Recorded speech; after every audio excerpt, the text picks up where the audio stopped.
The whole mining complex stretches from Bergsluk in the north to about 15 kilometers south of Sabie. It's over 80 kilometers north to south and up to 35 kilometers east to west. It is a massive mining right precinct covered by approximately 7 new order mining rights and 6 new order prospecting rights. And I use the word approximately because we are constantly converting the prospecting rights into mining rights. So it is a massive precinct. There are 43 formerly mined operations that we've identified from the north all the way down to the south.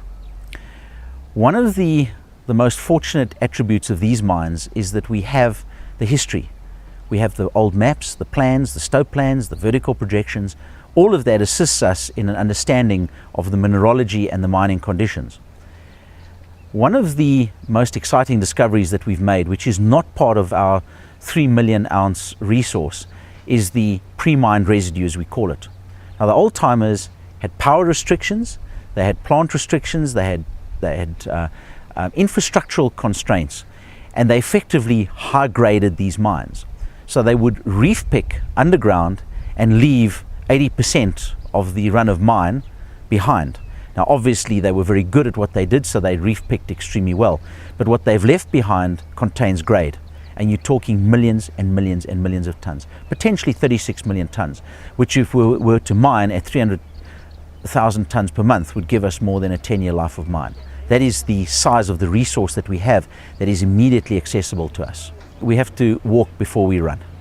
And we had a major setback with the withdrawal of the Shandong Shishing Corporation from the transaction.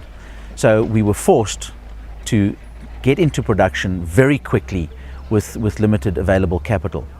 So what we are targeting, we already have an existing plant, we have a process flow that works, and we are pushing through approximately 15,000 tons a month as we speak. Now, the crucial thing to understand is that when we talk about processing 15,000 tons, we're not talking about milling it. We're talking about extracting 15,000 tons and processing it by means of screening. The residue from that is then discarded, leaving us with a concentrate. That concentrate, which is about 20 to 25% of the mass, is what we mill. So we have a very low mining cost. That's crucial and critical to understanding our business.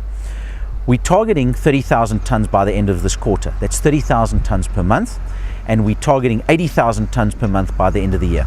It's going to be a tough ask, but that should get us to in the region of 36,000 ounces per annum produced on an annualized basis.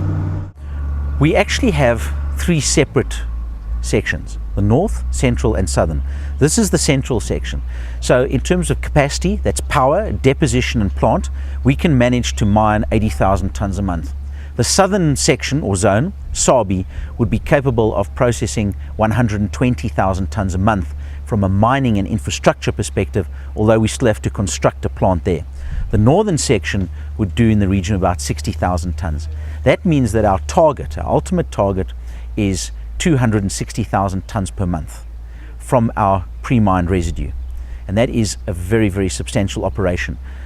The reason we can do it very quickly is that the mines already exist. There's no exploration, there's no development, there are no main haulages. It's all horizontal, which means we can access the stopes very quickly. So the speed of the rollout is unprecedented, and certainly the amount of capital that we require is extremely low. So all in all, it's very exciting. The fact that the market doesn't believe us yet, well, watch the space.